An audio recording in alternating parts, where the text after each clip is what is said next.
மழை நல்லா இருக்கியா? மழை தாயிருக்கும் வானத்துல ஒளி கீற்று ஒண்ணு பொறக்குதப்பா. வாராரையா அவரை வாராரையா நல்ல வாயில வந்து தாராரையா அப்படின்னா தமிழ்நாட்டு அரசியல்ல கோட்டரும் கோழி பிரியாணியும் கொடுக்காமல் ஒரு கூட்டத்தை இப்படி கூட்ட முடியும் என்றால் அது செந்தமிழன் சீமானால் மட்டும்தான் முடியும். எங்களுடைய ஆட்சியில தமிழ்நாட்டுடைய முதலமைச்சர் கலைஞர் கருணாநிதி பெற்றெடுத்த ஸ்டாலினே திருக்குறளை சரியாக படிக்க அளவுக்கான முதியோர் கல்வியை கொடுத்து அவரையும் நல்லா பேச வைப்பான். சும்மா ஆக அந்த வகையில் அகர முதல் எழுத்தெல்லாம் 10 கட்சி 12 கட்சி 6 கட்சி கூட்டணி வைத்து இந்த நம்ம ஊர்ல இந்த நம்ம பெரியப்பா மாதிரிலாம் வந்து இந்த பட்டாப்பட்டி டவுசர் போட்டுப்பாங்க. பட்டாப்பட்டி டவுசர் மாதிரி அப்படி 10 இது கொடி பறக்குது கார்ல. 10 கொடி பறக்கிற நீ பெரிய ஆளா? ஒத்த கொடி தலைவன் பிரபாகரன் கொடி புலிக்கொடி பறக்கிற நாங்கள் பெரிய ஆளாடா? ஒரு வயசான கிழட்டு பையன் எப்போதுமே கதை ஆரம்பிக்கும் போது எப்படி ஆரம்பிக்கும்? ஒரு காட்டுக்குள்ள ஒரு ராஜா, ஒரு ஊருக்குள்ள ஒரு ராஜா இருந்தானா அப்படின்னு ஆரம்பிக்கும். எங்க அண்ணன் கதை வேற கதை. ஒரு காட்டுக்குள்ள ஒரு வயசான கிழட்டு பையன் இருந்தானா. நான் சொல்லும் போது வேங்க யார் உருவமாவது உங்களுக்கு வந்து போனா நான் பொறுப்பு கிடையாது. இது எங்க அண்ணன் கதை. முழுக்க முழுக்க credit goes to Senthamizhan Seeman, my big brother. அது சொல்றார் ஒரு வயசான கிழட்டு பையன். அந்த கிழட்டு பையன் என்ன பண்ணிருக்கிறான்? அந்த காட்டுக்குள்ள வரக்கூடிய எல்லா மக்களுடைய தாலி செயின் மோதிரம் எது வந்தாலும் ஆத்துட்டு போயிடறான். பணம் வந்தா புடுங்கிக்கிறான். ஊர் மக்கள்லாம் அவனை திட்டுது. ஐயோ இந்த கிழட்டு பையலுக்கு ஒரு சாவு வராதா? முள்ள மாதிரி போய முடிச்சு வைக்க போய அயோக்கிய போய கேப் மாதிரி போய இப்படி நகைய பூரா அறுத்துட்டு போறானே திருட்டு போய அப்படின்னு திட்டுது. உடனே அந்த கிழவன் சாக கிடக்கிறான். அப்ப மகன் சொல்றான், மகனே ஊர் மக்கள்லாம் என்னை திட்டுறாங்கப்பா, என்னால தாங்க முடியல, எப்படியாவது இந்த ஊர் மக்கள் என்னை நல்லவன்னு சொல்லணும், அது மாதிரி நீ செஞ்சிரு, அது மட்டும் எனக்கு போதும்ன்றான். இவன் என்ன பண்றான்? சரி இவனும் அதே காட்டுக்குள்ள போறான். போய் அவங்க அப்பா பண்ண மாதிரியே நகையை பறிக்கிறான், மோதிரத்தை பறிக்கிறான், செயினை பறிக்கிறான், பணத்தை பறிக்கிறான். கூடுதலா வேட்டி சட்டையும் உருவுறான். வேட்டி சட்டை உருவிட்டு டவுசரோடு அனுப்புறான் மக்களை. அப்ப சொல்றாங்க இவனுக்கு இவங்க அப்பா எவ்வளவோ பரவாயில்ல, உங்க அப்பா ரொம்ப நல்லவரு அப்படிங்கிறாங்க. அதாவது அப்பன் செஞ்ச தவிர அதை விட அதிகமா செய்யும் போது அப்பா நல்லவன் ஆயிடுறான். முதல்ல காட்டுக்குள்ள அந்த கிழட்டு பையதான் கலைஞர் கருணாநிதி, இரண்டாவது அந்த மகன் தான் மு.க. ஸ்டாலின். மு.க. ஸ்டாலினுக்கு கலைஞர் கருணாநிதி எவ்வளவோ தேவலாம் அப்படின்னு சொல்ல வச்சுட்டாரு அப்படின்னு எங்க அண்ணன் சொன்னாரு. நான் சொல்லல. நான் சொன்னா பொசுக்குன்னு வழக்க போடுவேன். உனக்கு தெம்பு இருந்தா, திராணி இருந்தா, துணிச்சல் இருந்தா, நீ திராவிட வாரிசா இருந்தா, கலைஞரின் மகனா இருந்தா எங்க அண்ணன் சீமான் மேல ஒரு வழக்கு போட்டு பாடுறா, பாடுறா, தொட்டு பாடுறா. தமிழ்நாடு தாங்காது. இப்ப தொட்டா 1 கோடி வாக்கு 1.5 கோடி வாக்கா மாறிடும். எங்க அண்ணன் ஜெயில இருந்தா நாங்க அதிக வேலை பார்ப்போம். எங்க கட்சிக்காரங்க ஆட்சிக்கு வரும்போது சொன்னாங்க, திராவிட மாடல் ஆட்சி வந்தால் தமிழ்நாட்டுடைய கடனை அடைத்து விடுவோம். எடப்பாடி பழனிசாமி 5 லட்சம் கோடி கடன் வாங்கி வச்சிருக்காரு. நாங்க ஆட்சிக்கு வந்தா அந்த 5 லட்சம் கோடி கடனை அடைச்சி தமிழ்நாட்டுடைய பொருளாதாரத்தை உயர்த்துவோம், ஒவ்வொரு தனி மனிதனுடைய வருமானத்தை உயர்த்துவோம் என்றா எஸ் ஸ்டாலின் பேசினாங்க. அப்போ ஒரு பாட்டு போட்டான். நான் கூட அந்த பாட்டை ரசிச்சு கேட்டேன். ஒவ்வொரு உடன்பிறப்புகளுடைய ரிங்டோன் அந்த பாட்டு தான். எஃப்எம்க்கு போனா அந்த பாட்டு, டிவியை திறப்புனா அந்த பாட்டு, ட்விட்டருக்கு போனா, ஃபேஸ்புக்கு போனா, இன்ஸ்டாகிராம் போனா, யூடியூப் போனா, ஒரு தேநீர்களை டீ குடிச்சா, வாகனத்துல பயணப்பட்ட எங்க திரும்பினாலும் அந்த பாட்டை தவிர எந்த பாட்டும் இல்ல. ஸ்டாலின் தான் வராரு, விடியல் தர போறாரு, அதுதான் மக்களோட முடிவு அப்படின்னா. இப்ப போட சொல்லுங்க, மானமுள்ள திமுக காரன் எவனாவது ஒருத்தன், இந்த மண்ணில மானமுள்ள திமுக காரன் எவனாவது ஒருத்தர் இருந்தா இந்த வீதியில நீ ஸ்டாலின் தான் வராரு, மயிர புடுங்க போறாரு அப்படின்னு பாட்ட போடுறா பாப்போம். போடு. செருப்ப கலட்டி அடிப்பா மக்கள், செருப்ப கலட்டி. கொதிச்சு போயிருக்கிறான், ஒவ்வொருத்தரும் கொதிச்சு போயிருக்கிறான் திமுக ஆட்சியில. பணத்துக்கு பண பேய்கள். ஏய் ஜெயலலிதாவிட்ட இல்லாத பணமா? Jayalalithaa Kodanad estate 900 acre, 5 kilo நகை, 500 செருப்பு, 5000 பட்டுப்புடவை, வெள்ளி நகை எல்லாம் இருந்தது. என்னாச்சு? இட்லி திங்க முடியாம செத்து போச்சு. இட்லி ரசத்துல இட்லியை கரைச்சி கடைசியில் ஊத்துனாங்க, தொண்டை குழியில அறுத்துட்டாங்க. எப்படி செத்து போச்சுன்னு தெரியாம செத்து போச்சு மரியாதைக்குரிய முன்னாள் முதலமைச்சர் ஜெயலலிதா. அவ்வளவுதான்டா வாழ்க்கை. செத்து போனா 6 அடி குழி அருணாக்கரை முதற்கொண்டு அறுத்துட்டு அனுப்பிடுவான். அவ்வளவுதான் வாழ்க்கை.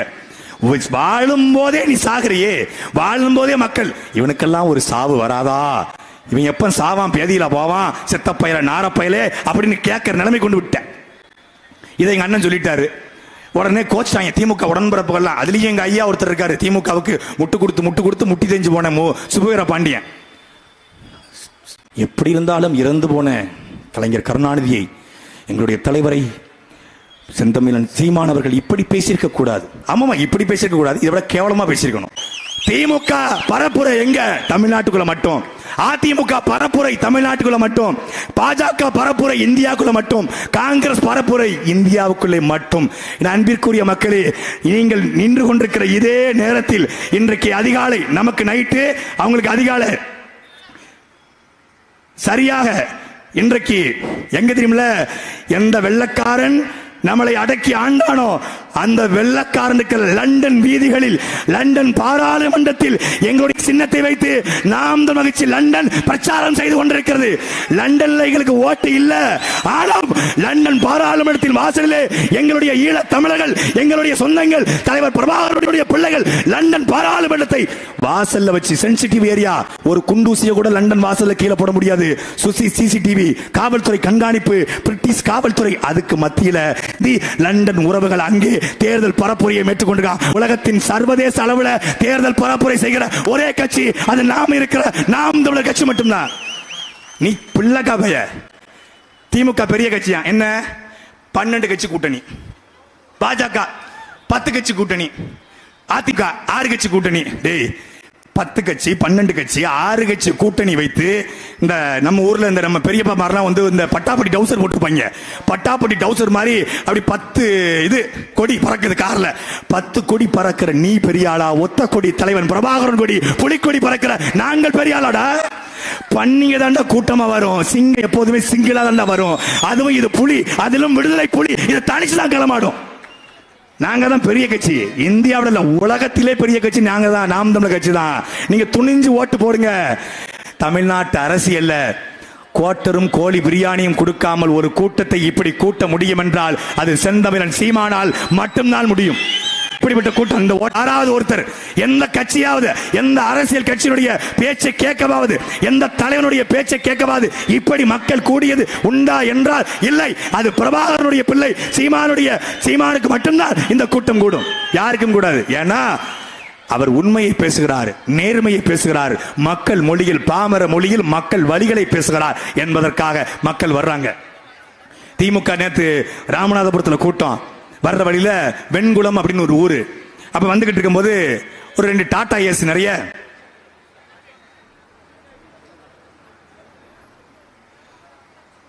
வெண்குளம்னு ஒரு ஊரு, டாடா ஏஸ்ல 2 வண்டி போயிட்டு இருக்கு. அப்ப மறிச்சு ஒரு அக்காட்ட கேட்டேன், அக்கா எங்க போறீங்க? கூட்டத்துக்கு கூப்பிட்டாங்க. எந்த கூட்டத்துக்கு? தெரியல. எந்த தெரியலையா? கழுத்துல என்ன துண்டு போட்டிருக்கீங்க? கொடுத்தாங்க. கருப்பு சோப்பு துண்டு கொடுத்தாங்களா? யார் பேச வரா? தெரியாது. சரி, எதுக்கு தான் அப்படி போறீங்க? 100 நாள் வேலை திட்டத்துக்கு போயிட்டு வந்தோம், 200 ரூபா கொடுத்தாங்க, போறோம். எவ்வளவு நேரத்துக்கு? 3 மணி நேரத்துக்கு.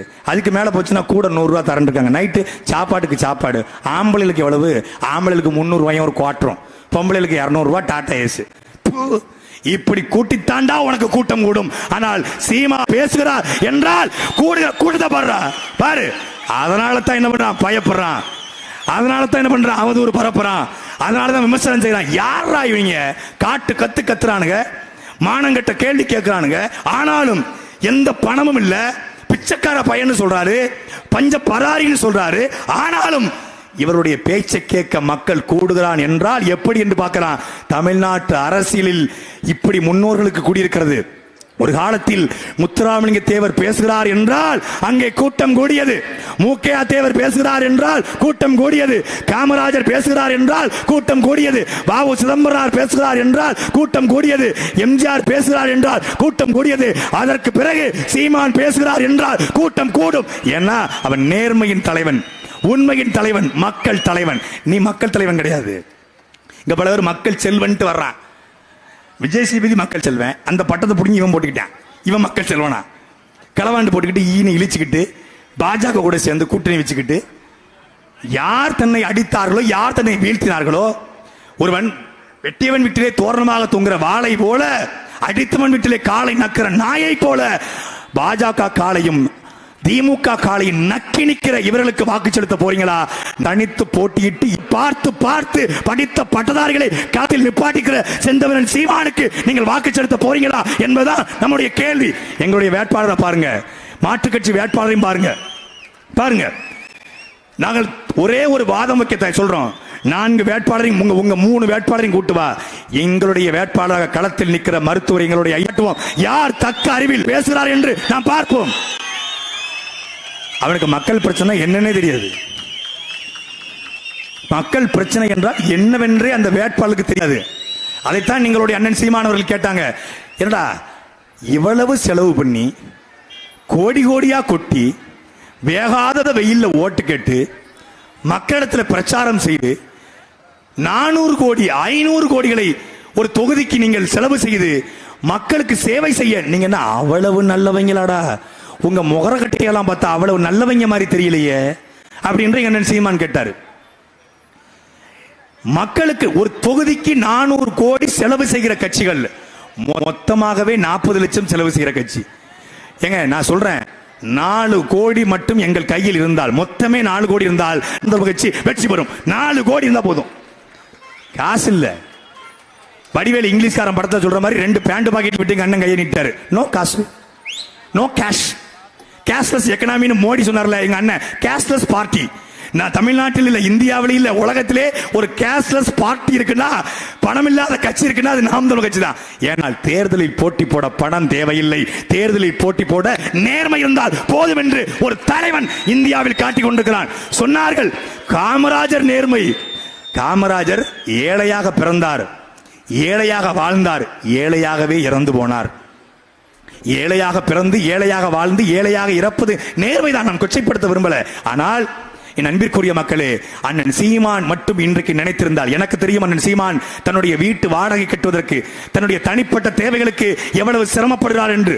அவருக்கும் மனைவி பிள்ளைகள் குடும்பம் இருக்கிறது, அவருக்கும் அக்கா தங்கச்சிகள் இருக்கிறது. அவரும் நம்மை போலவே எப்படியாவது பெரிய இயக்குநராக மாறி வீடு கட்டி சம்பாதித்து கோடி கோடியாக வாழ வேண்டும் என்ற கனவோடு போனவர் தான்.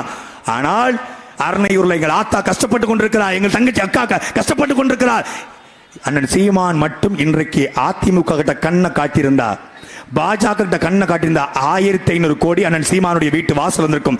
ஆனால் கத்தி கத்தி செத்தாலும் சாவனை ஒளிய என்னுடைய தம்பிமார்களை என்னுடைய தங்கைகளை யார்கிட்டையும் அடமானம் வைக்க மாட்டேன் என்று நிற்கிற ஒரே தலைவன் எங்களுடைய அண்ணன் சீமான்.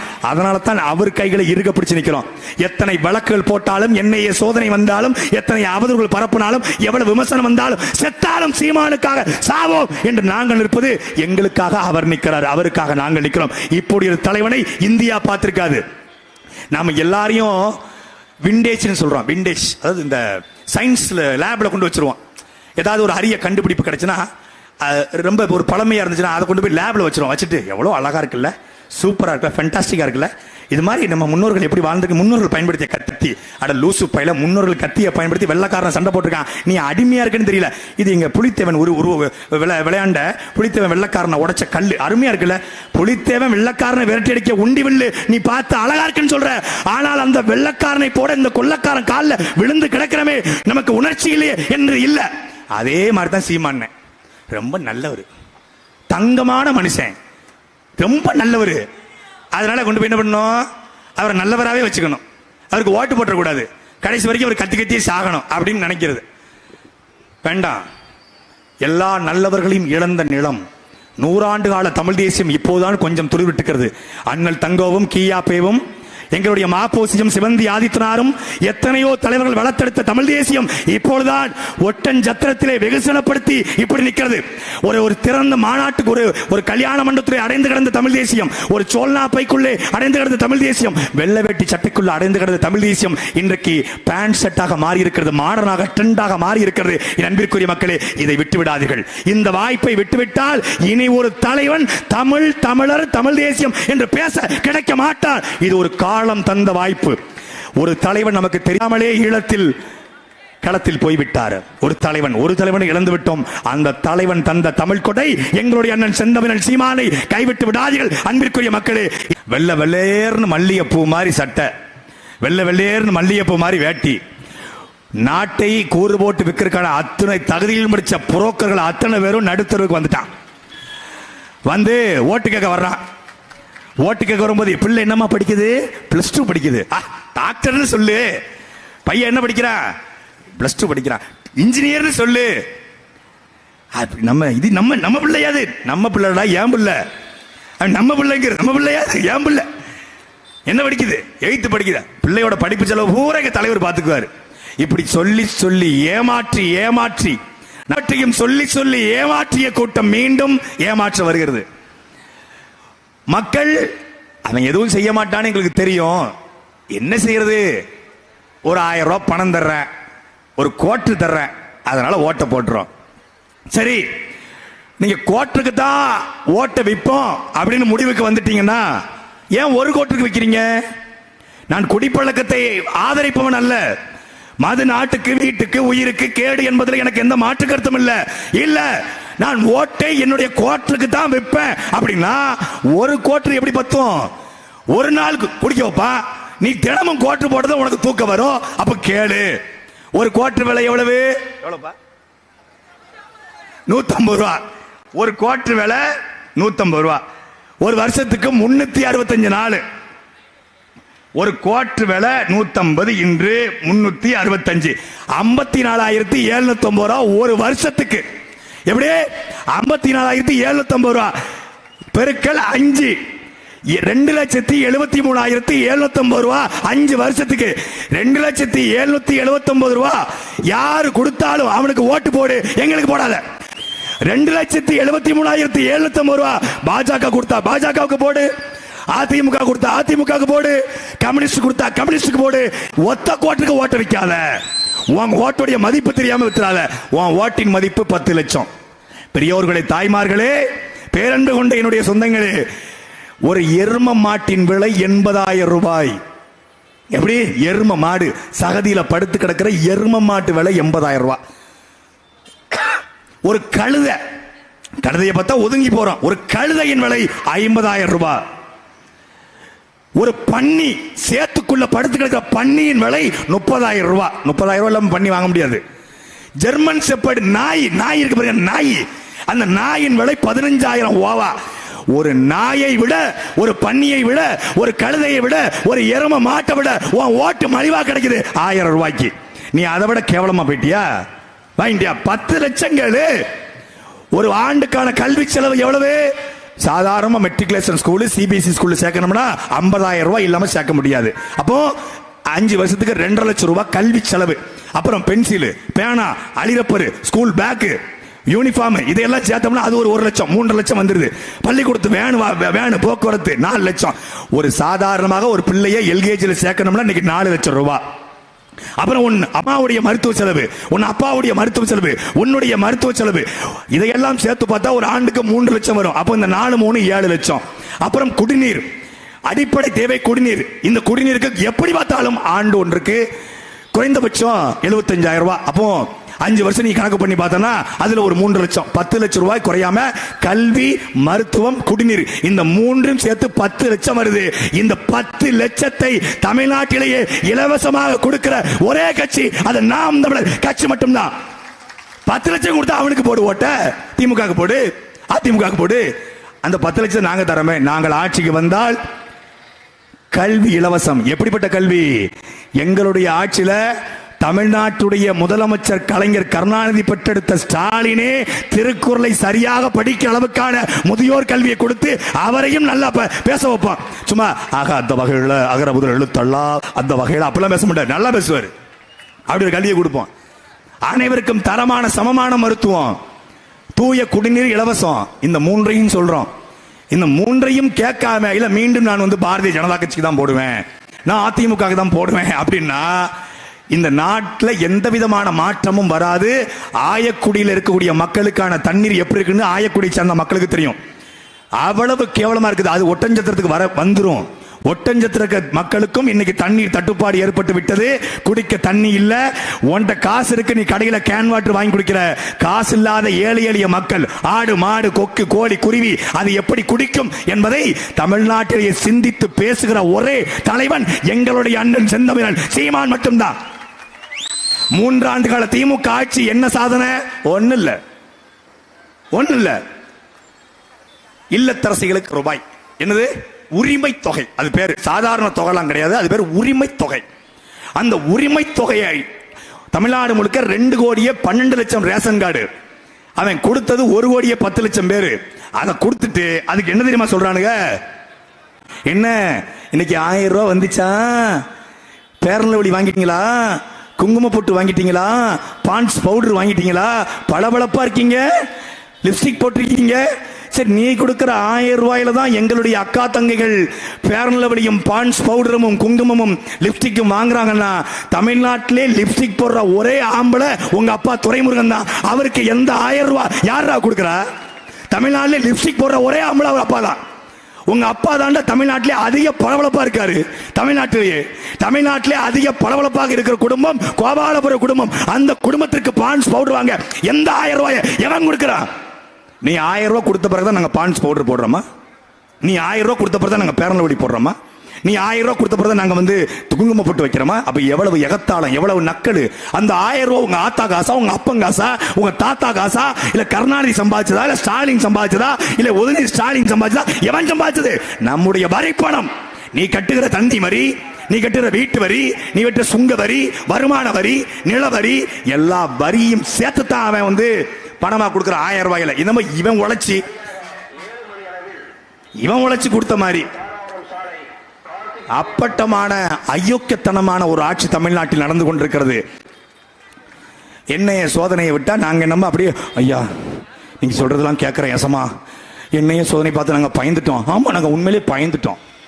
டேய், திமுக காரன் வீட்டுக்கு போனா பணம் கிடைக்கும், ஜெகத் ரட்சகன் வீட்டுக்கு போனா பிணவரையில பணம் இருக்கும், ஏவாவேலு வீட்டுக்கு போனா பணம் இருக்கும், ஐ பெரியசாமி வீட்டுக்கு போனா பணம் இருக்கும், சக்கரபாணி இந்த அரிசி மூட்டை களவாணி சக்கரபாணி வீட்டுக்கு போனா பணம் கிடைக்கும்.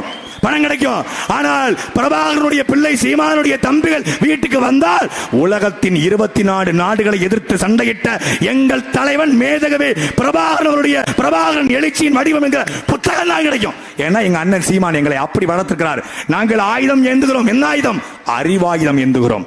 புரட்சியால் அறிவாயுதம் என்கிறோம். 2 புத்தகத்தை எடுத்துட்டு 12 மணி நேர தீவிர விசாரணை, 1500 கேள்விகள், கிடுக்குப்பிடிக்க ஒரு கிடுக்குப்பிடியும் இல்ல, ஒரு முடுக்குப்பிடியும் இல்ல. உள்ள உட்காந்து போன உடனே டீ குடிச்சு, ஐயா சொல்லுங்க என்ன பிரச்சனை, எதுக்கு என்னை கூப்பிட்டீங்க? இல்லைங்க ஒரு சின்ன விசாரணை முடிச்சு. நாங்க தான் கேள்வி கேட்ட முடியும், அவங்க எங்களை கேள்வி கேட்கல. சில விஷயங்களை வெளியே சொல்ல முடியல. டேய், எங்களுக்கு ஆள் இல்லாத இடமே இல்லடா. லேடன் பேசுறியா? பின் லேடன் பேசுறியா? இன்டர்நேஷனல் வரைக்கும் லிங்க் என் நொங்கு அப்படிங்கிற மாதிரி பூரா எங்காளுக்க தமிழர் என்று பேசுகிறவனை கொண்டாடுகிற ஒரு காலம் உருவாகிவிட்டது. நீ எந்த சோதனை அனுப்பினாலும் அங்க மானமுள்ள ஒரு தமிழர் இருப்பான். நீ எந்த ஆளை அனுப்பினாலும் சரி, அங்க சீமானுடைய தம்பி ஒருத்தர் இருப்பான். அவன் எங்களுக்காக உழைப்பான். அதெல்லாம் இல்ல, இடி ரைடு ஐடி ரைடெல்லாம் விட்டு பயப்படுறதுக்கு நாங்கள் திமுக இருந்தால் பயப்படலாம். எங்களுக்கு மடியில் கணம் இல்லை, வழியில் பயம் இல்லை. ஓட்டுக்கு நாங்கள் பணம் கொடுக்க மாட்டோம். ஓட்டுக்கு பணம் கொடுப்பவன் பாவி, அந்த பணத்தை வாங்கி கொண்டு ஓட்டு போடுவன் தேச துரோகி என்கிற தெய்வ திருமகனார் முத்துராமலிங்கத்தினுடைய வழிவந்த நாங்கள் ஒருபோதும் ஓட்டுக்கு பணம் கொடுக்க மாட்டோம். ஓட்டுக்கு எவன் பணம் கொடுத்தாலும் தடுப்போம். தேர்தல் ஆணையம் வீதிக்கு வீதி நிற்கிது வெளியே, ஆனா ஊருக்குள்ள காசு கொடுத்துட்டு வெளியிருந்து பிடிச்சிட்டு இருக்கு. 60 கோடி பிடிச்சிருக்கான் தேர்தல் ஆணையம். 60 கோடி 6 கோடி புண்ணாக்கு விற்கிறவன், புடலங்காய் விற்கிறவன், கருப்பட்டி விற்கிறவன், கடலை மிட்டாய் விற்கிறவன், கவரிங் கடை வியாபாரி, பிள்ளைக்கு தாலி செயின் எடுக்க போனவன், மண்டபத்துக்கு வாடகை கொடுக்க போனவங்க, இவர்களுடைய பணத்தை தான் தேர்தல் ஆணையம் பிடிக்கிறதே ஒழிய திமுக அதிமுகவுடைய பணத்தை பிடிக்கல. தேர்தல் ஆணையம் என்பது தோல்வி அடைஞ்சிருச்சு. அது பாரதிய ஜனதா கட்சியுடைய ஒரு டீமாக மாறிடுச்சு. அதை பத்தி கவலைப்படாது. ஓட்டுக்கு நான் சொன்னது போல பணம் கொடுத்தா 10 லட்சம் கொடுத்தால் வாங்குங்கள். 10 லட்சத்திற்கு குறைவாக 1 ரூபா காசு கூட ஓட்டுக்கு வாங்காதீங்க. அந்த ஓட்டுக்கு 1000 ரூபா உங்கள்கிட்ட ஒருத்தன் கொடுக்குறான்னா உங்களை பெருசா ஏமாத்த போறான். இப்போ இந்த டீ கடை இருக்கு, டீ கடையில போயிட்டு நான் நிக்கிறேன். ஒருத்தர் துரைமுருகன் உங்களுக்கு ஒரு டீ வாங்கி தரேன் அப்படின்னு சொல்றாருன்னா, நீ யார் எனக்கு டீ வாங்கி தர? டீ எனக்கு சும்மா வாங்கி தரேன்னு என்ன எதிர்பார்க்கிற? சும்மா நீ டீ வாங்கி தரனா பெருசா என்கிட்ட ஏதோ எதிர்பார்க்கறான்னு அர்த்தம். ஓட்டுக்கு உங்ககிட்ட பணத்தை கொடுக்கறானா கோடி கோடியா உங்ககிட்ட கொள்ளையடிக்க போறான்னு அர்த்தம். ஓட்டுக்கு பணத்தை 1000 ரூபாயை கொடுத்து விட்டு நம்முடைய கனிம வளங்களை கொள்ளையடிக்கிறான், ஆற்று மணல்களை கொள்ளையடிக்கிறான், நம்முடைய இயற்கை வளங்களை கொள்ளையடிக்கிறான், பல லட்சக்கணக்கான கோடிகளை கொள்ளையடித்து வைத்திருக்கிறான். 1000 ரூபாயை பார்த்து ஏமாந்து விடாதீர்கள் மரியாதைக்குரிய மக்களே. ஒரே ஒரு முறை ஓட்டுக்கு பணம் தராமல், ஓட்டுக்கு பணத்தை வாங்காமல் நாட்டுக்காக உழைக்கிற செந்தமிழன் சீமானுடைய படையை வலுப்படுத்த நீங்கள் வாக்களிக்க வேண்டும். விஜயகாந்த் இறந்த போது எல்லாரும் சொன்னாங்க, ஒரு நல்லவரை விட்டுட்டோம்னு. என் அன்பிற்குரிய மக்களே, இருந்த ஒரு நல்லவர், அவர் அரசியல்ல தனிப்பட்ட முறையில் நல்லவர், அவ்வளவுதான்.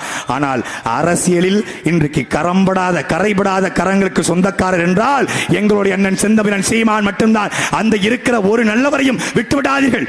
இந்த மண்ணினுடைய மொழிக்காக, இனத்திற்காக, நம்முடைய மேற்கு தொடர்ச்சி மலைக்காக, முல்லை பெரியாருக்காக, காவிரி சிக்கலுக்காக, பாலாற்று பிரச்சனைக்காக, நீச்சினோ ஹைட்ரோ கார்பன் மீத்தேன் திட்டத்திற்காக, இனப்படுகொலைக்கு எதிராக ஆந்திர காட்டுக்குள்ளே சுட்டுக் கொல்லப்பட்ட 22 தமிழர்களுக்காக தமிழ்நாட்டிலிருந்து கேட்கிற ஒரே குரல் எங்களுடைய அண்ணன் செந்தமிழன் சீமானுடைய குரல் மட்டும்தான். அந்த குரல்களையும் நீங்கள் நிறுத்தி விடாதீர்கள். போதும், திமுக போதும், அதிமுக போதும், காங்கிரஸ் போதும், பாஜக போதும்.